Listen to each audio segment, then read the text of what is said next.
for those people who can't make it this evening. But first off, welcome. Thank you so much for taking the counseling and SLP elective. It's kind of cool to know all of your faces. And some of you I saw just 4 or 5 days ago, which was also incredible. So, how is everybody? Go ahead and throw an emoji into the chat for how things are going today.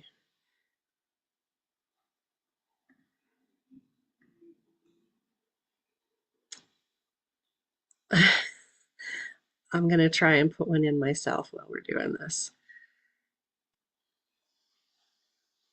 And how am I feeling?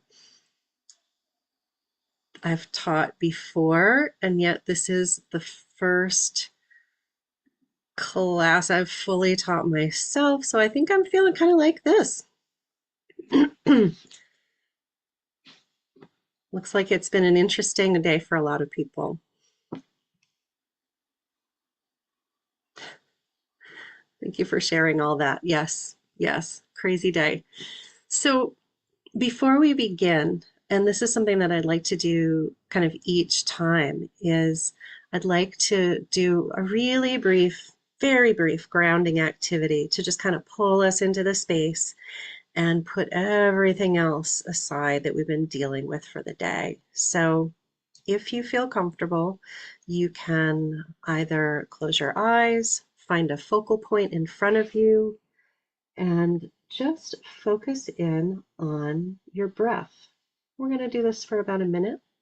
Just notice as you breathe in and out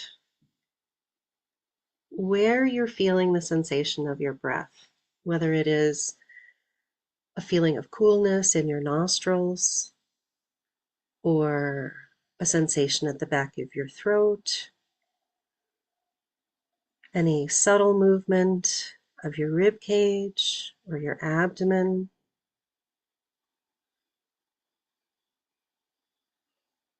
And as you're noticing these sensations, take a moment to think about why choosing this course and being here right now felt like the important way to spend your time,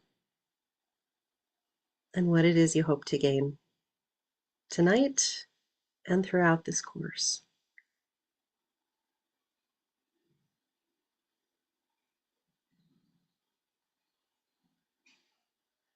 And when you feel ready, you can come on back and come back to the room, open your eyes, or shift your focus back to the screen. That having been said, this counseling course, if you've already looked at the introduction, is likely to introduce some topics that might be uncomfortable. Some people really are uncomfortable with the counseling role in therapy. I'm choosing to kind of frame this therapy through the lens of trauma-informed care. That doesn't mean we're going to be talking deeply or potentially even at all about specific types of trauma, because that's not what this is about. But I would love to know what it is that, why you chose this course. And if you want to just say out loud for the group, or if you'd like to throw your response in the chat, I'd love to hear why it is you decided on this particular elective when there are so many other choices available.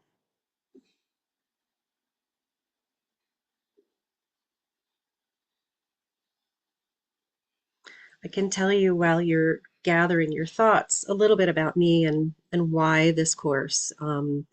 I've been a speech pathologist for way longer than I want to admit. I've been doing this work for about 34 years now. And 15 years ago, I started work at the Voice Center, which is an academic voice rehabilitation practice in Boston.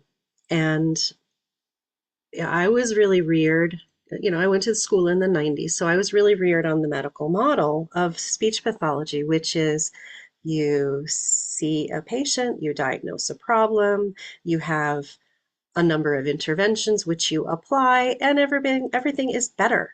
Woohoo, all done.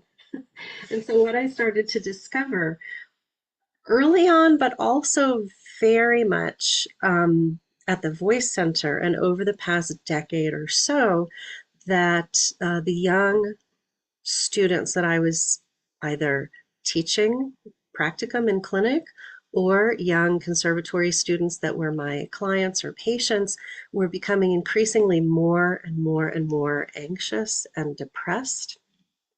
And I started noticing that, wow, this medical model is just not working for me. And gosh, why is that? And I would get several sessions into therapy, and then big reveal. Someone would tell me that they were having a mental health challenge, or that they had a significant mental health diagnosis or struggle. And it was kind of like a bonk on the head. It's like, okay, well, of course, I can't separate the voice and the brain from the body or from the mind. And so I felt really without tools to be of assistance.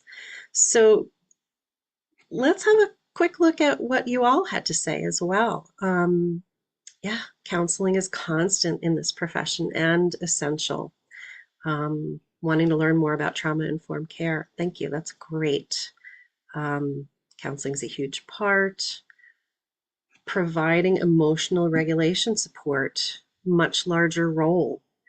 Um, Molly says students with trauma history and comorbid health diagnoses. So this is hopefully going to be really, really helpful.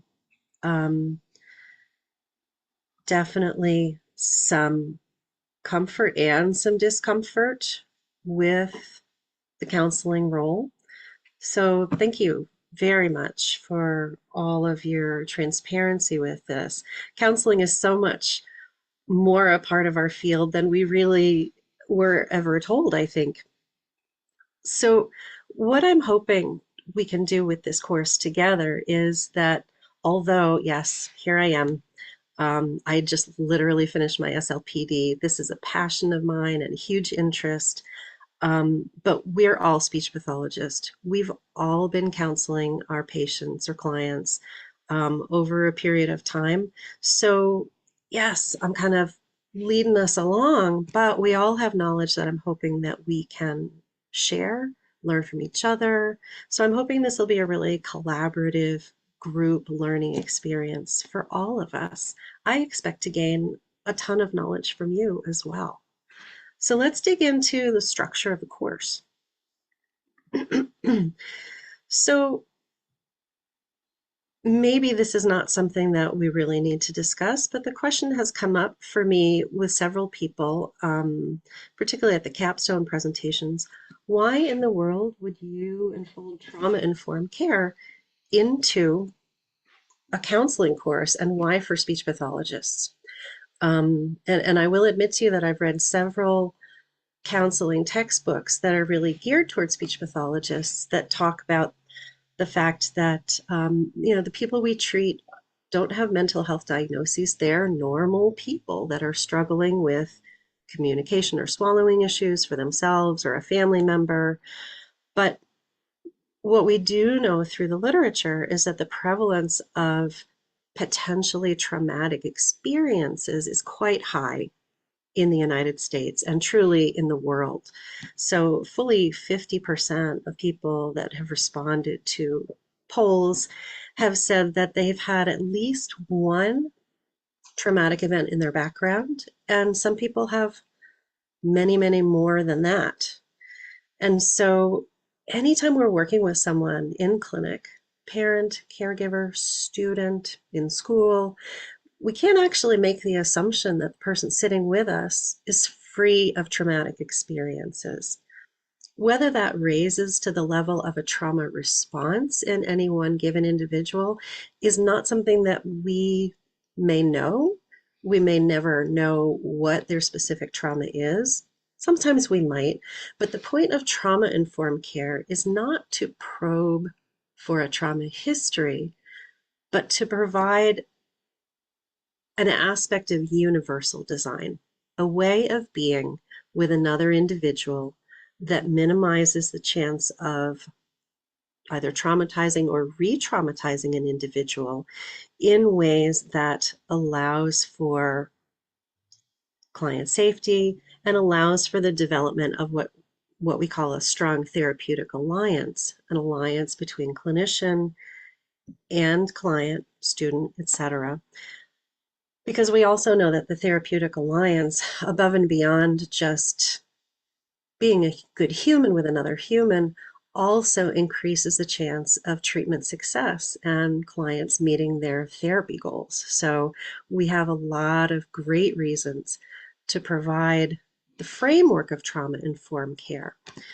Over several weeks, we're going to look at literature related to these 6 guiding principles of trauma-informed care: safety, trust, cultural responsiveness and humility, collaboration with patient, empowerment, patient-centered care, and peer support.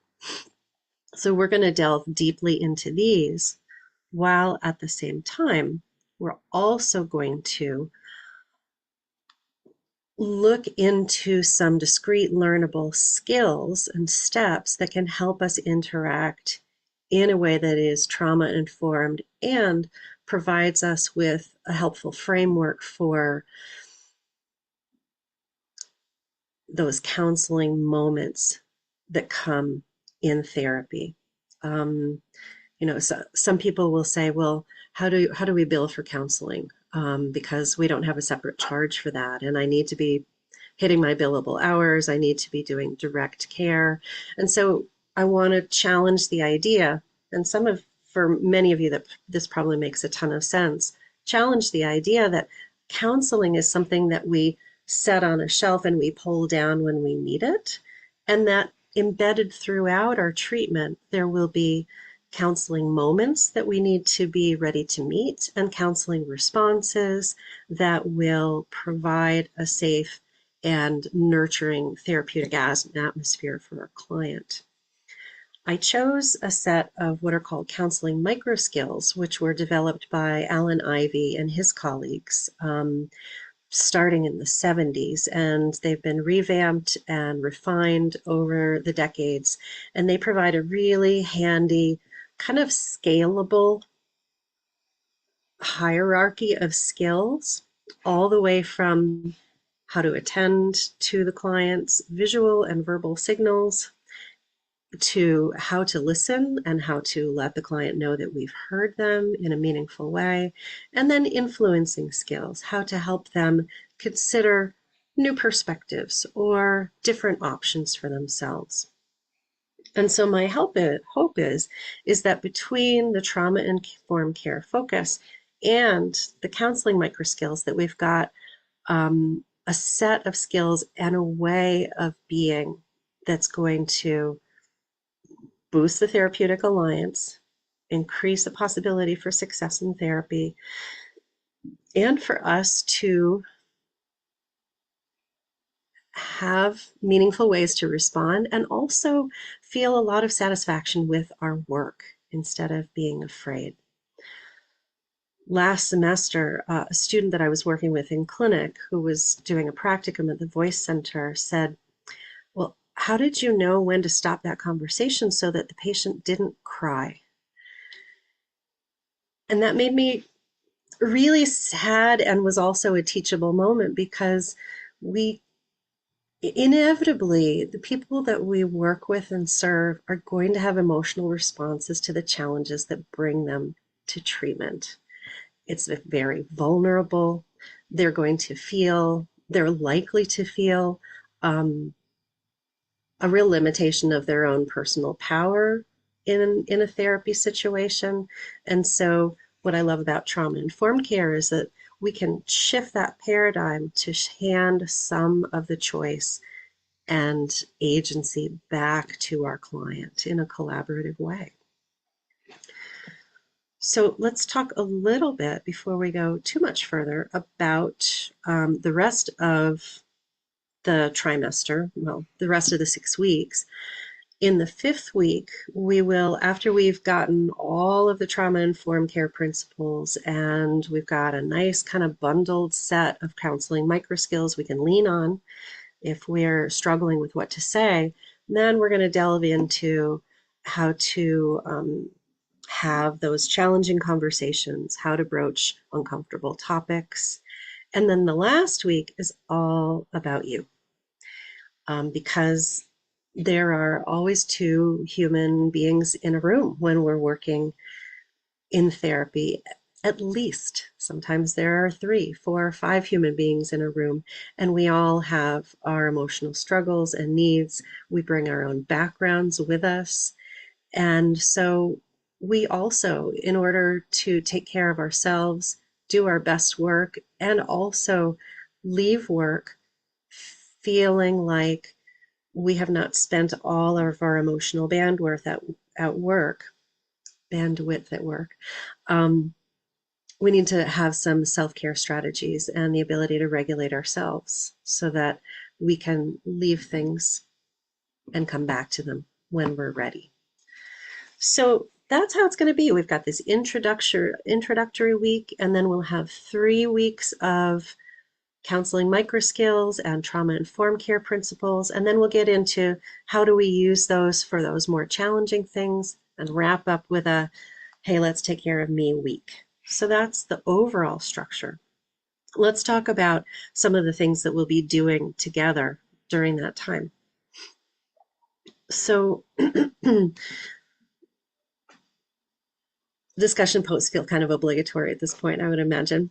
And there will be discussion posts. And I've chosen to do them for the first 4 weeks so that by the time that you're into the 5th week and the content is a little heavier and you may have some assignments that you're working on, that you have some breathing room during that 5th week.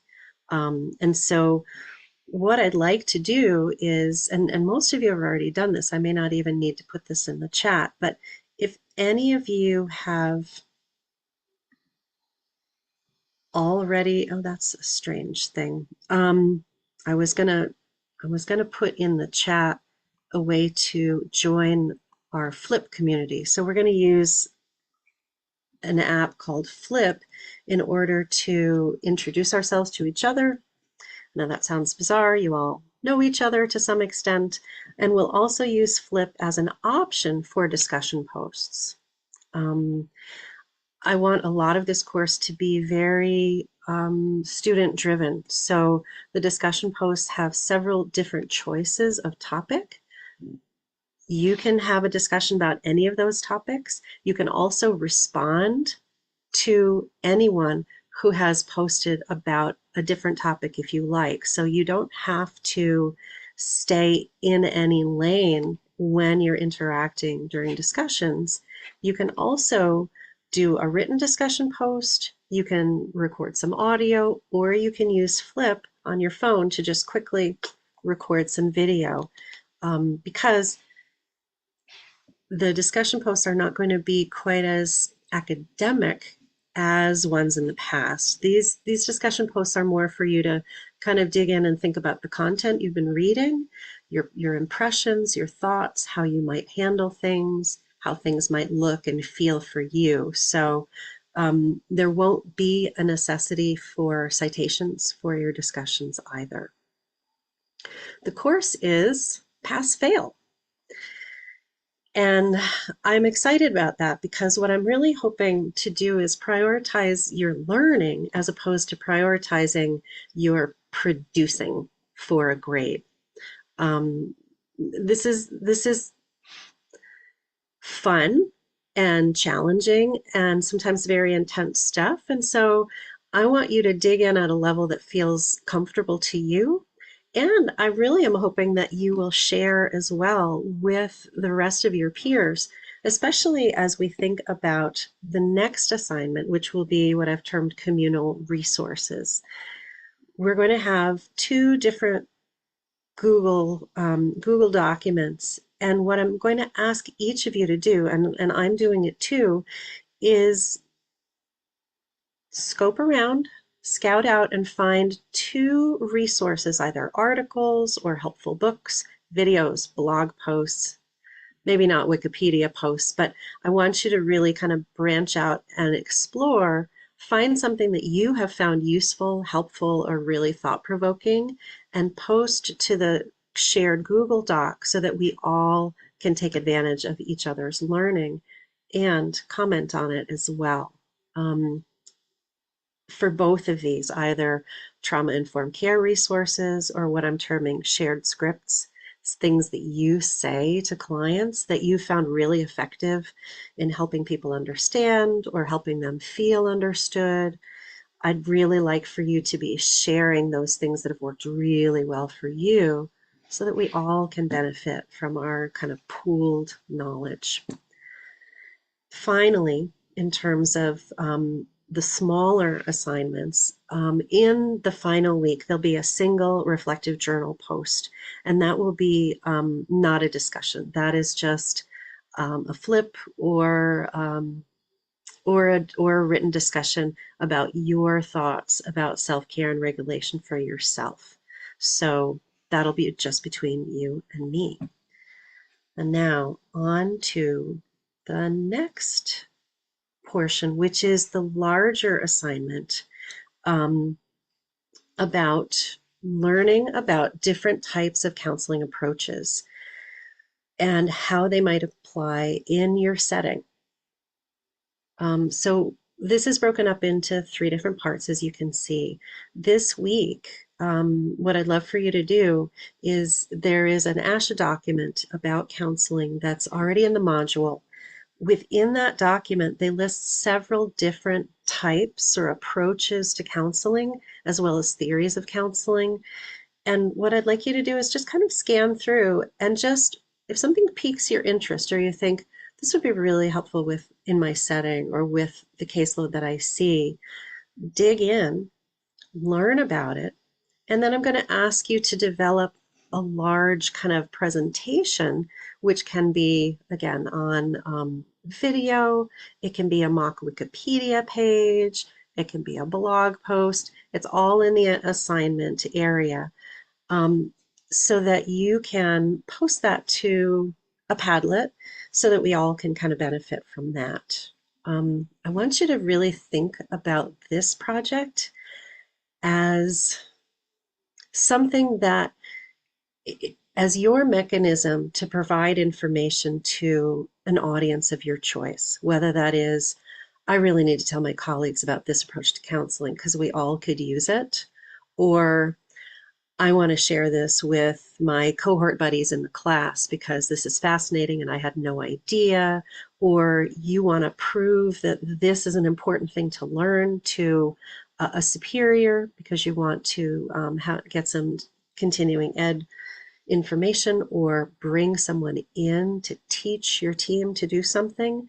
So I want you to really kind of de-emphasize the idea that I'm your ultimate audience, because I don't view myself as your audience at all. I want this to feel useful and helpful, and that you'll be educating your chosen audience at least, and also your peers in class.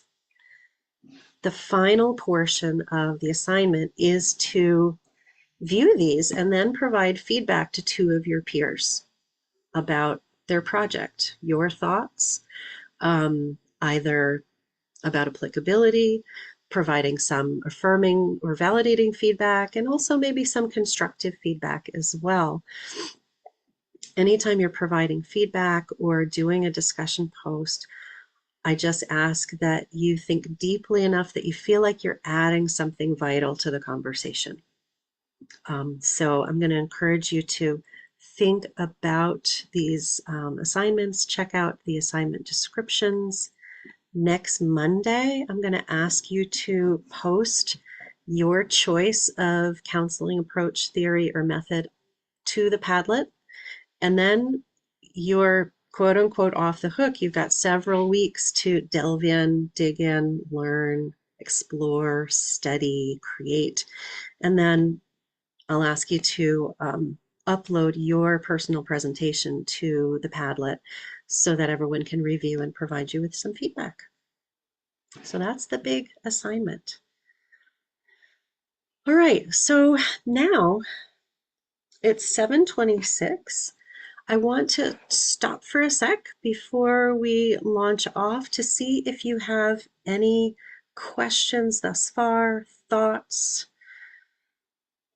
Songs, stories, poems, as my ninth grade math teacher would say when he was trying to make us laugh. Um, Anything coming up for you right now that would be helpful to field? If not, we'll think about going to the breakout rooms. So, what I'd like to do is we're a small group, but there's enough. I think making two breakout rooms would make sense so that you have a little bit of time to talk about some of these things. Number one, have you had prior training in counseling? Was it in graduate school? Um, was it continuing education? If you had counseling education in grad school, was it a standalone course or was counseling embedded in coursework for the big nine treatment areas that we address? When you entered the field or changed settings, was there anything that surprised you about the amount of counseling you were doing? Did you feel prepared? What do you wish you had learned before you started working or before you moved to another part of the field? I'm sure many of us have moved settings frequently, as I have. And how did you develop those counseling skills that you have personally found useful? So, what I'd like to do is I'm going to go ahead and stop sharing, and I'm just going to cut and paste those questions, and then I'll create the breakout rooms. And then after that, we'll take about 20 minutes to do this, and then we'll come on back. Yeah, 20 minutes I think is good. And then we'll come on back and we'll have a really quick debrief. We'll talk about what's due for this week, and then we'll say goodnight. My goal is always to get you out with 2 to 3 minutes to spare so you can get up, use the bathroom, because I think many of you have another course right after that. Isn't this correct? Yes. Okay. So at least some of you have another course. So I'm not, I'm making a promise right now. I'm not going to hold you late. And if I do, you can shoot me terrible emojis in the chat and I will stop. All right. So I'm going to pause recording. So, wondering if anyone would be open to just sharing what your group chatted about. Let's just maybe compare and contrast between the two groups before we talk about what's left to do for this week. I'll go for our group. I mean, we talked a lot about, the differences in when you went to grad school, what kinds of counseling was like embedded in the coursework. Because I think that like 20 years ago, we didn't really get this information. But the reality of it is even when you have it, and especially in grad school being so new, you don't quite understand it until you're actually doing it in the fields. So our group just kind of talked a lot about that and kind of making mistakes and learning from those mistakes. And you never really quite see the same situation twice, but you learn from every single situation. So it's just constant learning. Yes, because every single person is different, right? Mm-hmm. So I had this much counseling education in my grad school. Irene, I can see you nodding along. Anyone else have Nothing. absolutely this Nothing. much? Absolutely nothing. Mm-hmm. Yep. All we Yep. learned was how to summarize the results of an evaluation at the end of an evaluation. Right. Educational counseling, Mhm. right? Yeah. Yes. Content. Yep. Provide content. Absolutely. Mm-hmm. So it sounds like for those of you that went to grad school a little more recently, you had some information. How about the other group? What was your conversation like? Well, that's one of the things that we discovered is the trend of those of us who went to school earlier had nothing, and Mm-hmm. and then those who went to school later seemed to have a little bit more. All of us were kind of even though some of us had some counseling coursework and things. Yeah. I think it was pretty generally agreed that there was not a lot of like nothing really prepares you for that first time when someone speaks to you in anger or gets very emotional, and then and then we started to just compare notes on all those things, really. At the IHP at the master's level, there's I think a really decent counseling course. And yet plenty of people say, I just didn't have enough to hang it on, to hang that information on. So even though the coursework seemed to be there, Lori, as you kind of said, it's hard to know how to apply it until you've sort of been in it. And it's so easy to just sort of let all of that go right out of your head when you're in a room with someone who's struggling emotionally. It sounds like you had great conversations. Mhm. That's wonderful. So let's review briefly what's up this week. So I'm not going to go ahead and do the whole presenter view. This week, what I'd love for you to do is go ahead and join our Flip community, introduce yourselves, talk about what you hope to learn, and a little bit about your setting. So you don't have to go into, hi, my name is so and so, and I do this and that, but what in the world you're hoping to gain, what you already know, and what you hope this course can give you.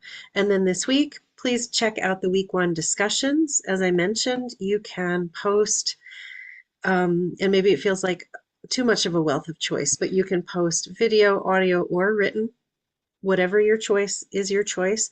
And then please, by Sunday, respond to 2 of your peers on any discussion that catches your interest. Please also know that the due dates, the due times will reflect your time zone, not Eastern Daylight Time. So I'll be tracking that as well. And then by Monday, please go ahead and post on the Padlet your choice of the counseling approach, theory, or method that you'd like to put some information together to share with your peers, your colleagues, your service, your supervisor, whoever feels like an appropriate audience for you. And as promised, we're actually quite early. We've got 6 whole minutes. Wow. This shows time management in a brand new teacher. So does anyone have any questions, thoughts, anything you want to bounce around before we say farewell? Or does a 5-minute potty and drink break sound just luxurious and you're ready to go? That sounds great. All right, let's do that. Can I just ask a question? I'm sorry. I mean, Of course. I just want to ask a general. I know this. Could you just tell me what does it mean, trauma-informed care? Like, what does that mean? So trauma-informed care, I think of as a way of interacting with people that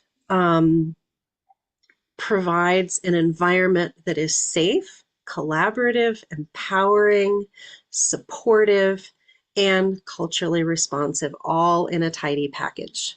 With the idea being that in order for someone who has had past traumatic experiences and maybe traumatic responses, that framework is going to provide the best possible chance of success in treatment so that it is not just medical model.